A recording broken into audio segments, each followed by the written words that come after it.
नमस्कार दोस्तों, हमारे चैनल पर आपका स्वागत है। तो आज हम 130 देखने वाले हैं। चैप्टर 8 पे हम आ चुके हैं। तो आइए आज देखते हैं कि 130 जो अनुज्ञ दावे के बारे में बताती है। यहाँ पर ये बताया गया है कि अनुज्ञ दावा जो होता है, जो हमने सेक्शन 3 में पढ़ा था, इसमें परिभाषा दी गई थी, तो उसका अंतरण हो सकता है या नहीं हो सकता है। तो ये चैप्टर जो 8 है, इसमें बताया गया है कि जो 130 है उसमें बताया गया है अनुज्ञ दावे का अंतरण हो सकता है और उसे कैसे किया जा सकता है। तो ये बताया गया है कि अनुज्ञ दावे का अंतरण चाहे वह प्रतिफल सहित हो या रहित हो, मतलब जो अनुज्ञ दावा हो भले ही वो प्रतिफल के साथ हो या रहित हो, इससे कोई प्रभाव नहीं पड़ेगा, लिखित के निष्पादन द्वारा ही किया जाएगा, जो अंतरक या उसके सम्यक रूप से प्राधिकृत अभिकर्ता द्वारा हस्ताक्षरित और वह ऐसी लिखित के। इसमें यह कहा गया है कि जो इसका अंतरण कैसे किया जाएगा, तो लिखित के निष्पादन, मतलब उसका लिखित होना बहुत जरूरी है। लिखित के निष्पादन द्वारा ही, मतलब लिखित होना जरूरी है। और उसमें जो अंतरक है, मतलब जो अनुज्ञ दावा होता है, उसका अंतरण के बारे में बात करता है। मतलब एक दावा है, जैसे मैं हूं, मैंने आपसे पैसा लिया है, ठीक है, मैंने आपसे पैसा लिया है, तो फिर आपका पैसा जो है, तो आप खुद मुझसे नहीं वसूलना चाहते या जो भी ऐसी कंडीशन है, तो आप किसी और को अंतरण कर सकते हैं दावे का कि आप दूसरे को कह सकते हैं। जैसे आप मोहन से कह दें कि मोहन तुम इनसे, मतलब मुझसे पैसे वसूल ले, मोहन मुझसे पैसे वसूल ले, इसके लिए आप उसे दावा अंतरण कर देते हैं। तो आप यहाँ पर अंतरक हो जाएंगे और अंतरिती मोहन हो जाएगा, ठीक है। तो जब आप दावा अंतरण करते हैं, तो उसको अंतरण के लिए आवश्यक क्या होगी कि वो लिखित द्वारा किया जाएगा। आप दोनों के बीच में जो अंतरण किया जाएगा, आप जो अंतरण करेंगे मोहन को, तो वो लिखित होगा, प्लस उसमें हस्ताक्षर होंगे आपकी या आपके अभिकर्ता द्वारा उसमें हस्ताक्षर होंगे। अंतरक या सम्यक रूप से प्राधिकृत अभिकर्ता द्वारा हस्ताक्षरित होंगे। वहाँ ऐसी लिखित के निष्पादन पर पूरा और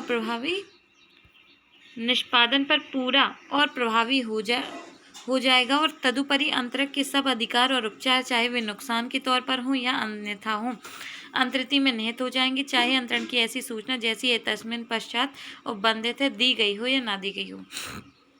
इसमें यह बताया गया है कि यदि, जैसे मैंने आपसे पैसे लिए थे, तो आपने मोहन को ट्रांसफ़र कर दिया कि आप इनसे पैसे वसूल लेना, तो जो आपने ट्रांसफ़र किया है, ये दावा, अनुज्ञ दावा जो आपने ट्रांसफ़र किया है, उसके लिए पहली बात तो ये है कि वो लिखित होना चाहिए। दूसरी बात इसमें ये बताता है कि वह हस्ताक्षरित होनी चाहिए। इसमें एक और बात बताई गई है कि हस्ताक्षरित हो और वो प्रतिफल के साथ हो या ना हो अनुज्ञ दावा, इससे कोई प्रभाव नहीं पड़ेगा। और जो अंतरिति के हैं, मतलब जो आपके सारे अधिकार हैं और जो सारे अधिकार और दायित्व, उपचार, यहाँ पर अधिकार और उपचार की बात करता है कि चाहे जितने भी अधिकार आपके हैं या जो भी आपके उपचार हैं, आप जो मुझसे उपचार ले सकते हैं, वो सारे भले ही वो नुकसान के तौर पर हों अन्यथा हों, उसमें निहित हो जाएंगे। मतलब आप उसे अनुज्ञ दावा ट्रांसफ़र करेंगे तो अधिकार और उपचार भी उसके पास चले जाएंगे। और ऐसे अंतरण की सूचना, मतलब यदि आपने ट्रांसफ़र कर दिया है ये अनुज्ञ दावा, तो इसकी सूचना मुझे हो या ना हो, इसका कोई प्रभाव नहीं पड़ेगा। मतलब आपने जो अनुज्ञ दावा ट्रांसफ़र किया है मोहन को, तो उसकी सूचना मुझे देना ज़रूरी नहीं है। अगर आप नहीं भी देते हैं तो उससे कोई प्रभाव नहीं पड़ेगा। आपने जो ट्रांसफ़र किया है ये वैलिड होगा। इसका परंतु देखते हैं, इसके परंतु में ये बात की गई है कि जैसे मुझे पता नहीं था, मैंने आपसे पैसे लिए थे और मुझे पता नहीं था, तो मैंने आपको पैसे चुका दिए। आपने अंतरण कर दिया है अनुज्ञ दावे का और मुझे पता नहीं था कि आपने अंतरण कर दिया है, तो मैंने क्या किया है कि आपको पैसे दे दिए। तो दोबारा आप मुझसे पैसे नहीं मंगा सकते, या फिर वो अंतरण, मतलब मोहन आ जाए, अंतरिति आ जाए कि मुझे पैसा दे दो। तो मतलब एक बार मैंने यहाँ आपको पैसे दे दिया है, या फिर उस अंतरिति को उसने जो लिखित उसके डॉक्यूमेंट देखकर कि उसको अंतरण हो गया है अनुज्ञ दावा, या फिर उसे दे दिए हैं, तो उसका भी कोई प्रभाव नहीं पड़ेगा। मतलब एक बार दे दिया है पैसा तो दोबारा नहीं देना पड़ेगा। इसके परंतु में यही बात की गई है, या तो मैंने आपको पैसा दे दिया है, आपका है, भले मुझे सूचना नहीं थी, और या तो मैंने उसको अंतरिति को, जिसको आपने ट्रांसफ़र किया है, उसको सूचना, मतलब मुझे सूचना नहीं थी और सूचना के बिना मैंने आप दोनों में से किसी को भी पैसा दे दिया है, तो आप दोबारा मुझसे पैसा नहीं वसूल सकते। इसका जो सेकंड ये पैरा है, इसमें बताया गया है, ये सेकंड नंबर पे बताया है कि अनुज्ञ दावे का अंतरिति अंतरण की यथापूर्व लिखित के निष्पादन पर उसके लिए वाद या कार्यवाही करने के लिए अंतरक की सम्मति अभिप्राप्त किए बिना, हाँ, ये जो दूसरा वाला ये है, इसमें बताया गया है कि यदि आपने जो ट्रांसफ़र किया है, अनियोज्य दावा आपने जो ट्रांसफ़र किया है, तो जब आपने ट्रांसफ़र कर दिया तो अधिकार भी चले गए और उपचार भी चले गए।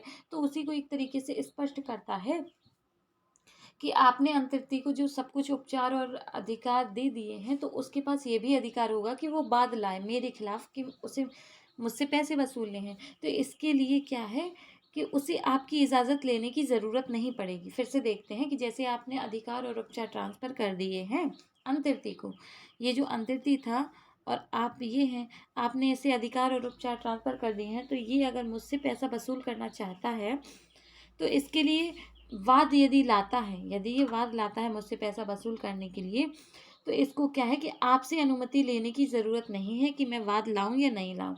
मतलब इसे ये अधिकार ऑटोमेटिक मिल गया है। इसका अपवाद है कि इस धारा की कोई भी बात समुद्री बीमा या अग्नि बीमा पॉलिसी के अंतरण को लागू नहीं होगी, ना बीमा अधिनियम की धारा 38 के उपबंधों पर प्रभाव डालेगी। इसमें ये बताया गया है कि जो अग्नि बीमा है और समुद्री बीमा है, इसके ऊपर इसका कोई प्रभाव नहीं पड़ेगा, उसके ऊपर 1938 लागू होगी। तो आई होप आपको समझ में आया होगा। इसको एक एग्जाम्पल देखते हैं पहले। खाका का देनदार है, वही बात है जो मैंने बताया है। जो बी है, बी खाका का देनदार है, का है, का को देने हैं पैसे, ठीक है। खा पर ऋण गा को अंतरित कर देता है। वही कंडीशन है जो मैंने आपको बताई है कि यदि आपने अंतरित कर दिया है ट्रांसफ़र, तो अधिकार और उपचार चले जाते हैं और बाद लाने का अधिकार भी उसे मिल जाता है। यदि वो बाद लाता है तो उसको आपसे सूचना लेने की आवश्यकता नहीं होगी। और मुझे, अगर आप ट्रांसफ़र करते हैं तो इसकी सूचना मुझे देना ज़रूरी नहीं है। तो आई होप आपको समझ में आया होगा। आज के लिए सिर्फ इतना ही। यदि आपको वीडियो अच्छा लगता है तो सपोर्ट कर सकते हैं। यदि कोई कमी लगती है तो आप बता सकते हैं। Thank you, bye bye.